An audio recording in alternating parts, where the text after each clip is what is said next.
This is a place. This is the place?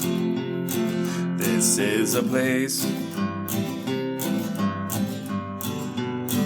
We want to talk about. This is a place. Bienvenido a Este es un lugar podcast. Yo me llamo Brandon. Conmigo, como siempre, es Nathan. Nathan? ¿Dónde estás?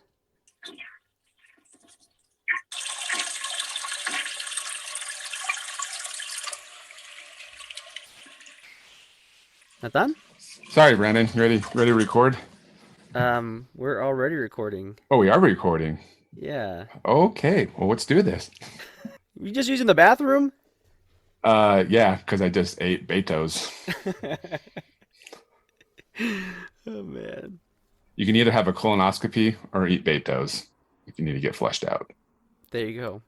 The plan was we were going to eat our burritos live here on the show and then see how long the episode had to go before we had to run, if you know what I mean. Before we had the runs. But it appears that I lost. You lost already. Actually, I think I ate my burrito, was about an hour and a half ago that we got them. And so far, so good. Yeah.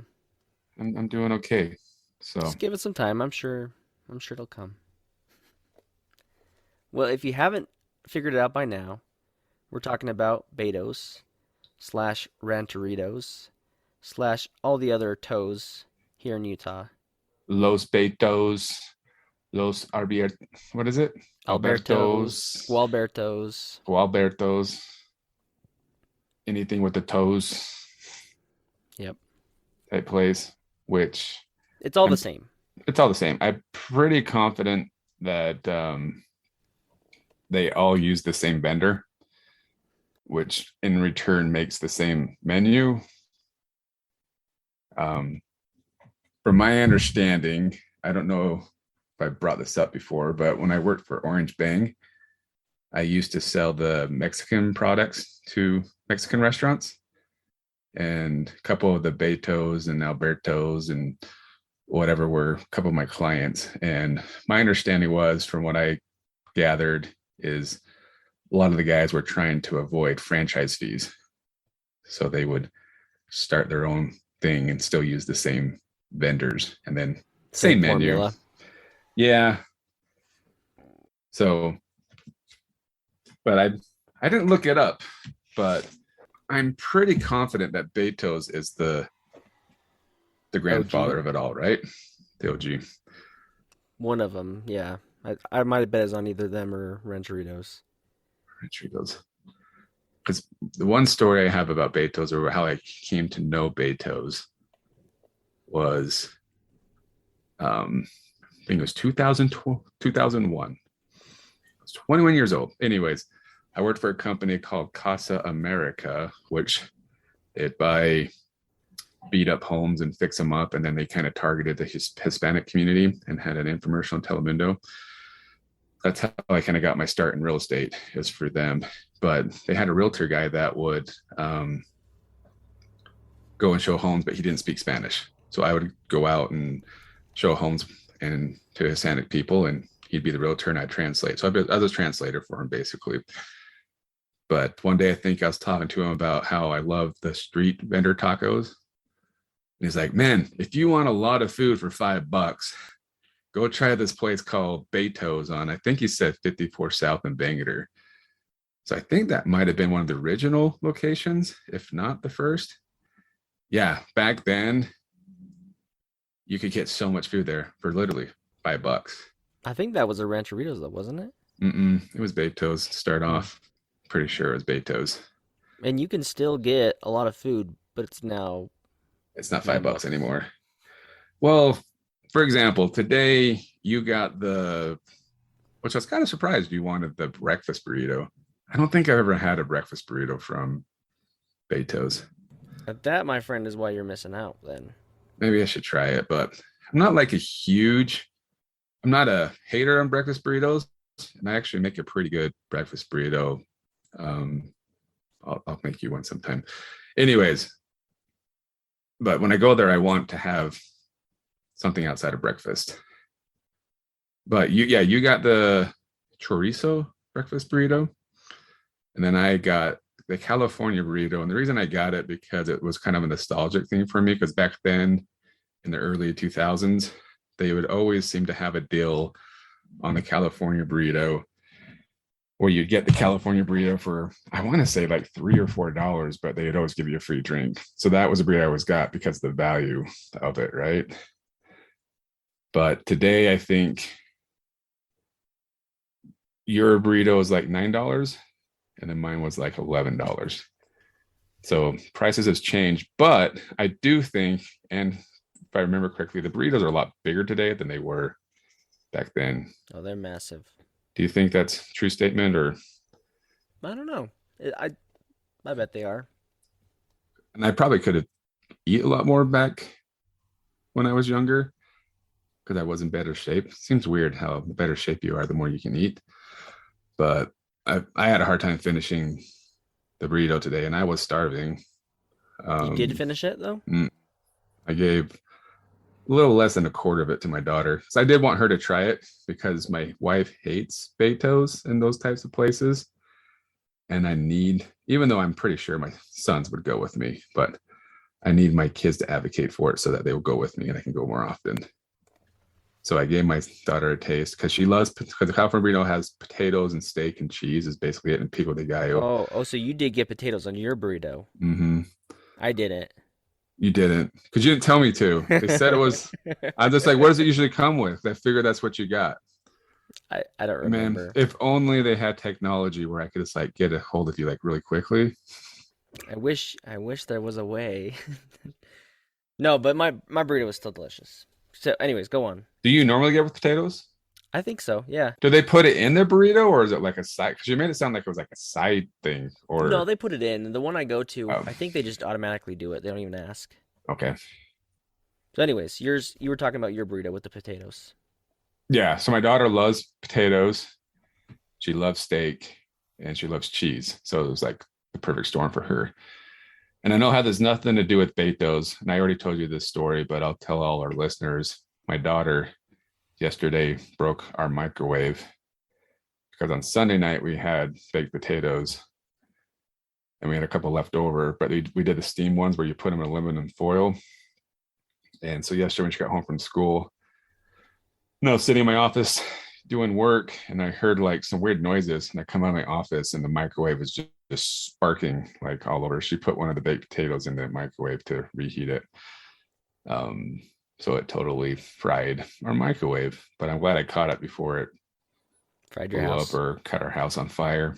So she felt horrible, but I was like, man, I thought we've told you this before, but then when I thought about it, we probably never have. It's just like something you assume everybody knows, but. Is yours a counter microwave or is it above a oven or something? So actually we have an above the oven microwave that stopped working a little bit ago. So I just went and bought a smaller one to use on because I want to like remodel our kitchen. So like, I don't want to get a new microwave and then like a couple months later get, anyways. So I just got one, and we don't use the microwave all too often, but the kids are starting to more nowadays. But anyways, so I'll have to go get another cheap microwave. Lessons learned. It's not a big deal, but yeah. So now we just use above the microwave. Above the oven microwave has now become like a storage, like another cabinet for us. It's pretty funny, but yeah. But we also have an air fryer. We have an air fryer. That's the same thing as a microwave, right? And maybe that's where she got confused, because the air fryer, you can put whatever you want in there, maybe she just assumed, microwaves are the same thing. So what was the consensus on your burrito? You and your daughter? I like it. The thing with the California burrito that I forgot about is that I feel like it's a little too dry. You know what I mean? It does have the cheese and stuff, but it could use like sour cream or guacamole. Yeah, it is like California. It's like a desert in there. But if I had like salsa or sour cream or something, I think it'd be just even that much better.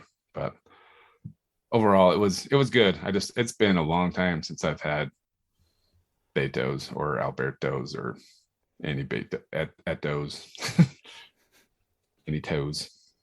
And your daughter, she liked it. Yeah, she's like, this is She's on the amazing. team.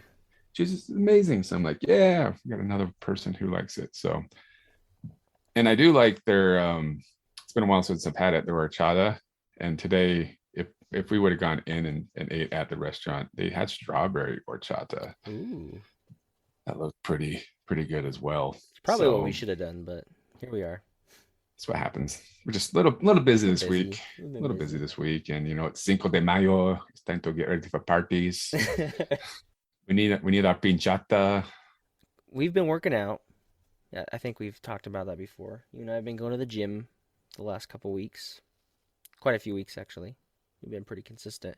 But I think we need to mix up our routine because I found a way we can incorporate the food from one of these places and we can even do like a Cinco de Mayo type workout. There's a Cinco de Mayo workout. If you want to look at it that way, yeah.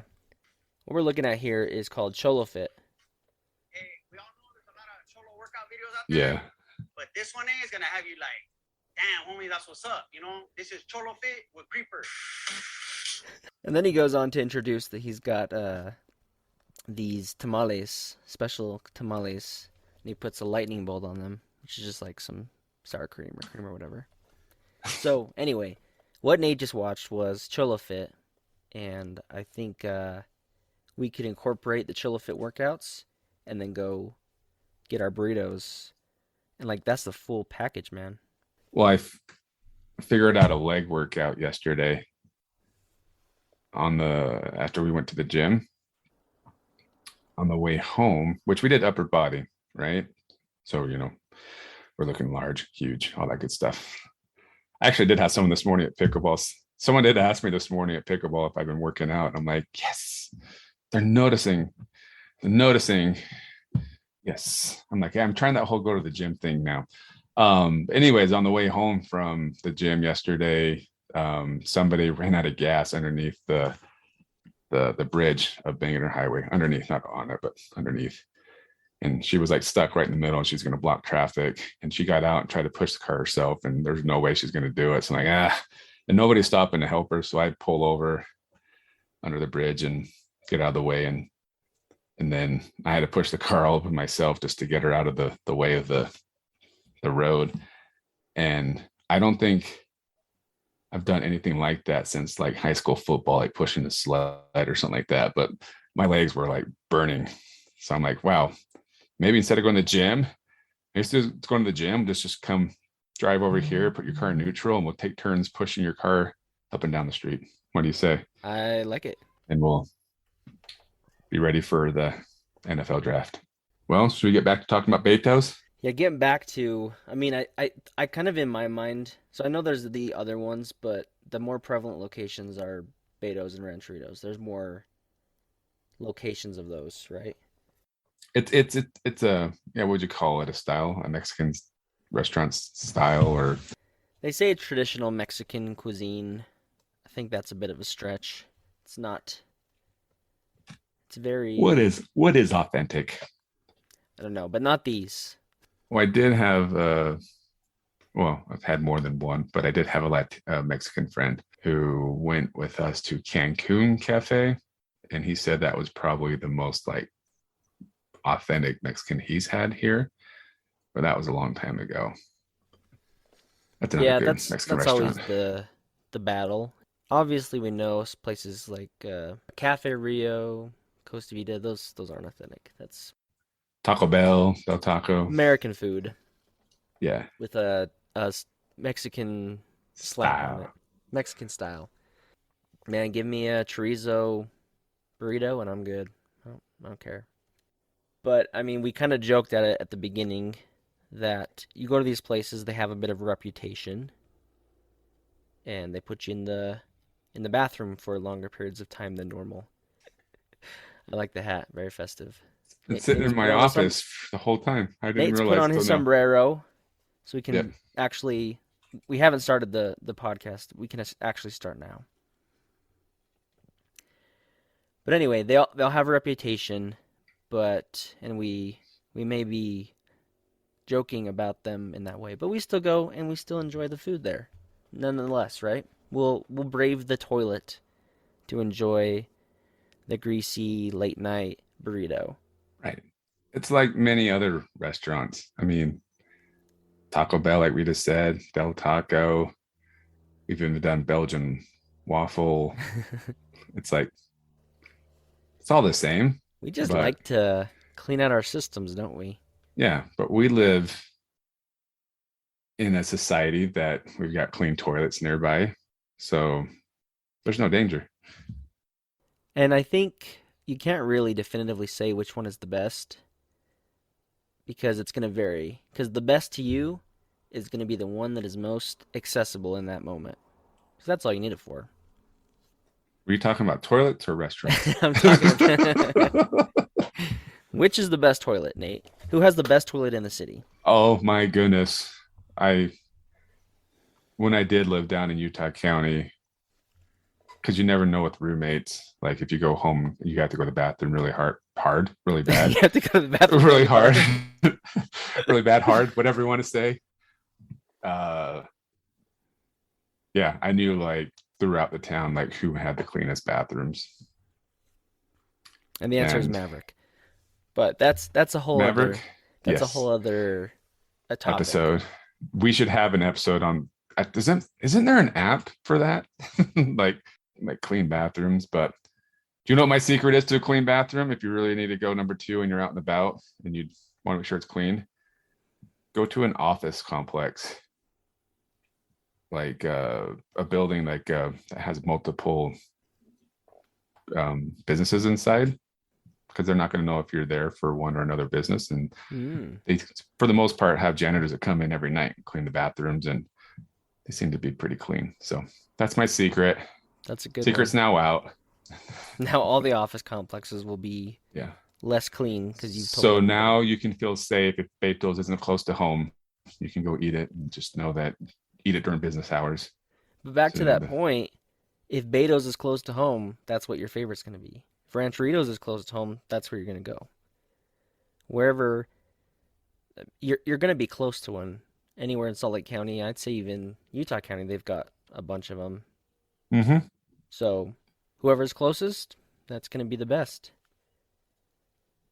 That makes sense. I met somebody. This is crazy. I think I met someone when I used to work at the bank that worked at Betos for part of the day and then Rancheritos for the other part of the day. Oh, really? Because it's the same thing and more hours? No, it wasn't the same company. No, I'm just saying it's the same line of work. So it's not like you have to, not like you have to retrain. Yeah. But the fact that they were able to work it, I mean, it's just funny that they worked at both. I wonder if they would forget and not show change up at the shirts. wrong place. That too. Yeah. They've all got those fakey tacos or burritos on them as the design.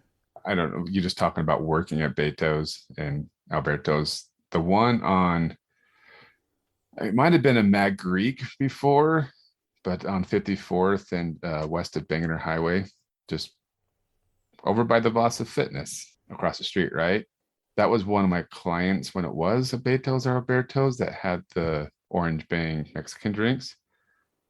And the guys who owned that one were just so disorganized. They didn't know what they were doing. They just knew that maybe like their uncle or something was making a killing at another location and they wanted to do it, but they had no business sense. But so they ordered our machines and we were in there installing them. And it's one of those, it's not a sit down one. It's like, it's a drive-through. It's like primarily drive-through. Mm-hmm. They had a kid in there, didn't speak a lick of English, had no idea how to make the burritos. They left him there first day all by himself to run the restaurant. Sound business decision. Yeah, it was just like, oh yeah, there's we're doing what we're supposed to. We have an employee running the thing, and like he had like a line around the corner of people trying to get food, and just so upset at him. I felt bad. I'm like, I don't know what I'm supposed to do. Am I supposed to show him how to make the burritos? I don't work here. We're just setting up the machine. So it was quite an experience. And you did not order food from there that day. No. But a couple of the times that we would go into the other ones that were a little bit more, what do you call, up to code, ran better. Yeah, they would just make you whatever you wanted, like when you go in. Well, you bring up code. One thing that I'd say Betos has over Rancheritos is Rancheritos, in my quick Google sleuthing, not the best behavior going on at the location. I will dub the Rancheritos urination video. Oh no. In Draper, this was in 2019, reopened a day just after the restaurant was shut down following a cell phone video that showed an employee urinating in the kitchen went viral. Customer was in the drive-thru Sunday morning when he saw the worker urinating in a corner of a food preparation area. I feel like that's happened at other restaurants outside of Betos as well, but not surprising. Is this a situation where some mismanagement has come into play? They don't have a... Maybe the bathroom was too dirty. Let's not blame the worker. He just needed a clean place to go. Hey, sometimes when you gotta go, you gotta go. That's disgusting. I'm going to see if there's a video of it real quick, because there was a video. Oh, yep, there's a video of it. Oh. Of him urinating? Yeah. Oh. You kind of see the person in the drive-thru was taking a video of him. Wow. Just urinating in the corner. So, anyways, that's not up to code. Well, my guess is if you could go behind the scenes at most restaurants and see what's going on, you probably wouldn't eat there. Did I tell you how I did a focus group for the City Creek years ago? And the lady sitting next to me was a food inspector or health inspector. And she said like 80% of the restaurants out there she won't eat at now because of her job. There's only like a handful of places that she'll go. So I'm like, I think I'm going to end this conversation with you right now, so before you ruin every place for me. But I remember when I worked at Classic Skating and one of the all-nighters, they catered, I guess, Taco Bell, but we had to prepare all the food. The meat before we prepared it did not smell awesome. And I could not eat Taco Bell for like 2 years after that because it was just like gross. So, like I said, I would. And did you have your food handler's permit? No, heavens no. I didn't get my food hand. Maybe I did. I don't think it was at Classic. I know when I worked at Hidden Valley Country Club, I had to get my food handler's permit and my alcohol license. But that's a good question. I doubt it. I doubt we had it at Classic. Yeah, I would. Yeah, I'd be worried about what to eat at Classic Skating. Sorry, Classic. I just maybe things have changed since I was there. The thing about a health inspector, I mean, I assume they're probably have an idea when they come in. Maybe it's a surprise, but what if what they're seeing is bad, and that's even when the restaurants are on their best behavior? Right. See, when it's like a surprise. But at the same time, I mean, they have like their minimum. They have to be able to stay open, right? So when they do shut down a place, it's got to be pretty bad. Yeah, got to be bad. But like I said, I would, unless if you're like a high end restaurant, like I worked at the country club, I wouldn't fear whatever they cooked in the back. But most of these chain restaurants and fast food restaurants, I would be a little bit leery of seeing how things are made. Agreed. I don't want to know. Yeah, that's the thing is I just don't. I don't want Ignorance is bliss. Yeah, if you drop my food on the floor, just don't tell me. I'll survive. But this has kind of been a Debbie Downer episode so far. Is there anything we can do to lighten the mood? Well, I have more downer news, but I'll save that for the end. Some good things is, I mean, I like the food. I like their churros. They have a good inside. Churros. They're delicious. I mean, you can get these anywhere, but I always love, you mentioned horchata, which is great. I like to get myself a sangria. I think those are delicious. They've got really good carne asada fries, these places as well. Any just unhealthy, cheesy, greasy, delicious Mexican concoction you can come up with, you can be rest assured they have it here. So that's a good thing. I got one complaint though, I was and trying to make it positive. What's I your know this one isn't directed towards this. Well, it is Betos, but Betos, Cafe Rio, any place that basically sells horchata needs to stop using the bubblers. They need to contact Orange Bang or whoever, it might be called like Juice It or something like that now, and get it in the bag like you would for soda and let it go through the machine. Because the problem with the bubblers, and this is how I would sell people, is that that cinnamon and sugar just sits at the bottom. It's hard for it's too heavy to go through the bubbler and mix it. So you either get like really watered down horchata, or you get like a mouthful of sugar and cinnamon because it'll like well come out the spigot. So change things up, guys. Cafe Rio's guilty of that as well. So listen up, people. Get it in the fountain. I'd say another positive is you always know what you're going to get. You have a pretty reasonable expectation for what your food will be like and what the results will be after the fact. And I'm pretty sure that if I did drugs, Betos would be high on the list of places to go. High on the list? High on the list, pun intended. Because I mean, I think part of the reason, and I think it kind of revolutionized the restaurant game in Utah for the most part, because before Betos came in, it was really hard to find a place that was open past like 9 o'clock. You might not remember those days because you're a little bit younger. I think some Taco Bells would stay open and even Del Taco, but Betos was for most part open 24 hours. And I think that's part of the reason for their success is what I would guess is the fact that they were just always open. Are they still? So I was noticing today the one I went to pick up the burritos was on the one on 90th and like 20 something west. I think they're open weekdays till like 1 a.m. and then the weekends till 2, which is still good. That's still much better Yeah. than anything else these days. The one on 78th, is it a Betos now? I want to say it turned into a Betos. Isn't it like a dual restaurant? Because it wasn't like a Taco Time for a minute. I don't know. But And that then one, switched to something else. online, at least it says it's open 24 hours. It probably is. But I feel like I went there last fall before it got snowy and they weren't open. Something was going on. But so we had to run over to, I think Cafe Rio was still open because we needed a burrito. That's kind of me and the guy that I play a lot of tournaments with. That's kind of our thing is after we play tournaments to go get a burrito. It's like that Cholo Fit, man. Gem man. Does a body good. So good. So good. Well, I said I did have some bad news to share at the end of the episode, and this kind of just fits with the Cinco de Mayo theme, but 2 recent closures of prominent Mexican food restaurants in Utah.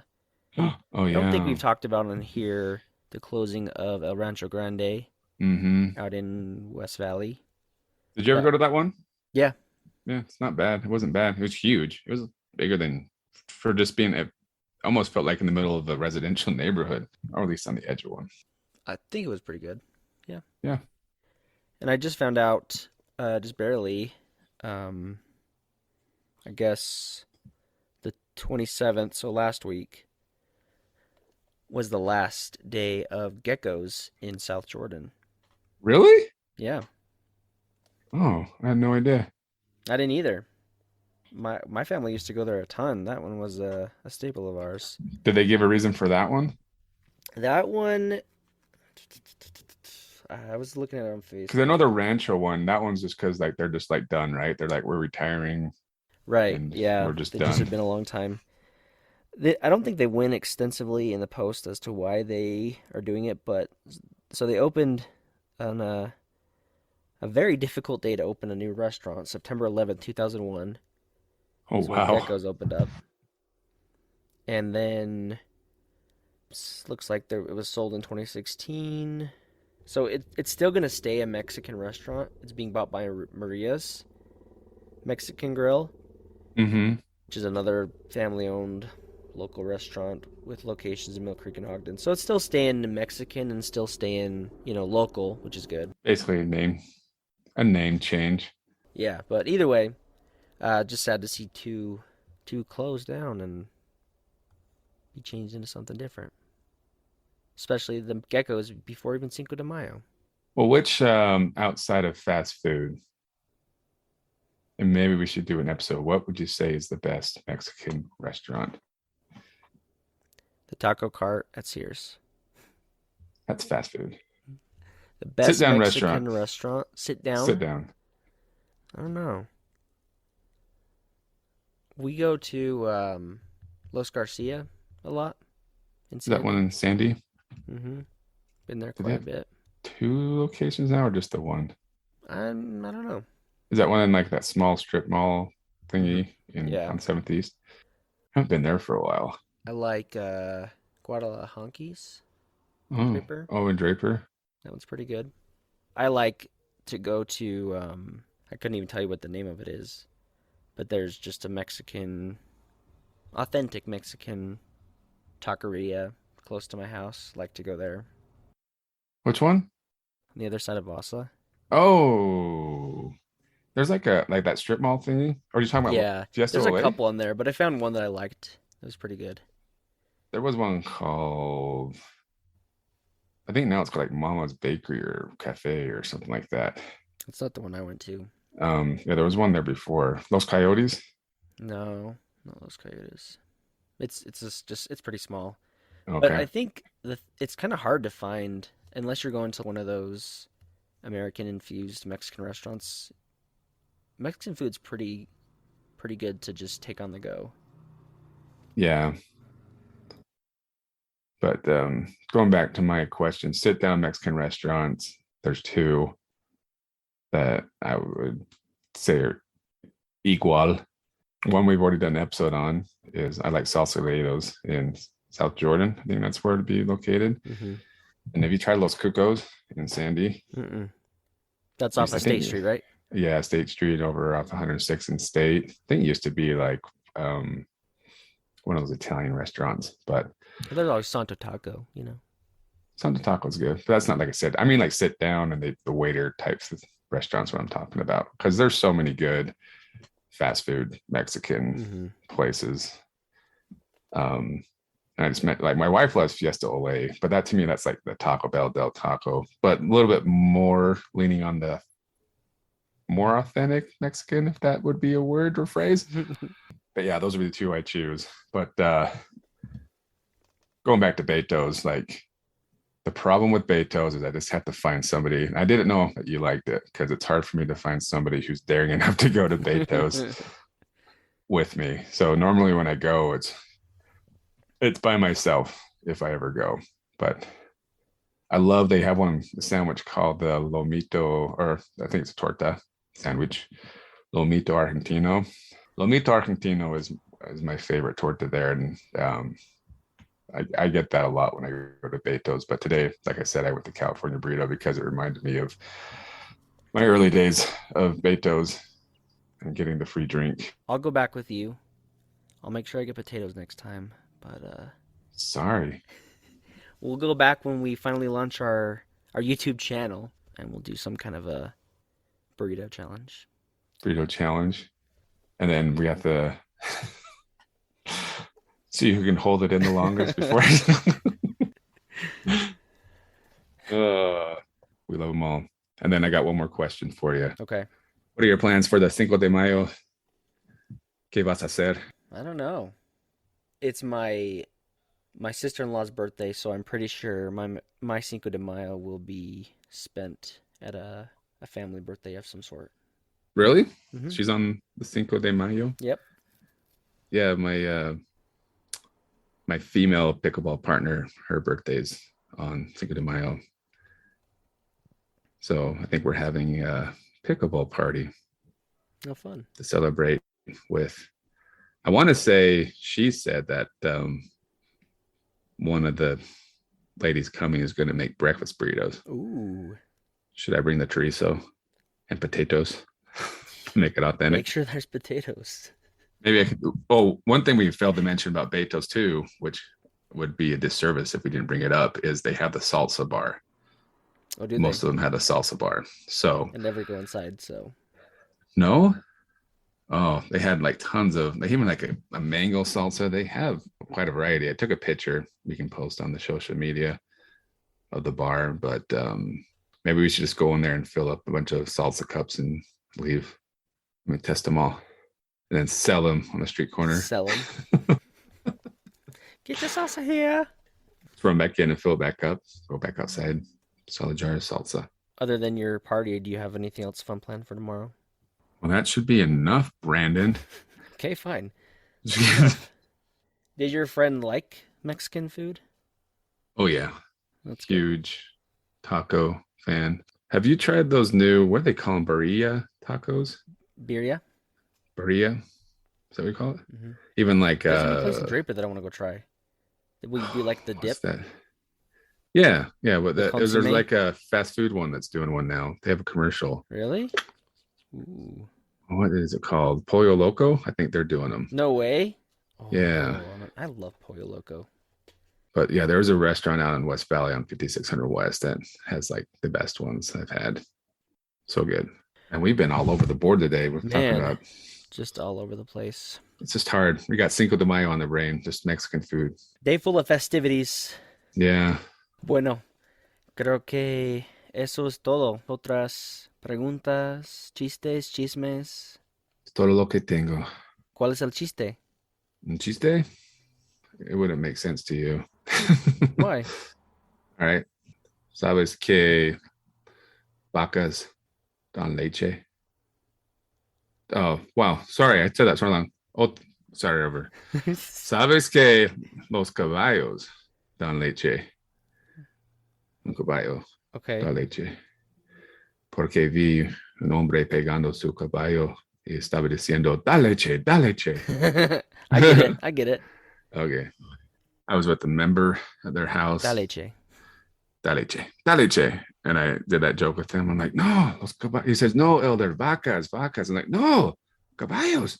Da leche, da leche. He's like, moo. And I, no.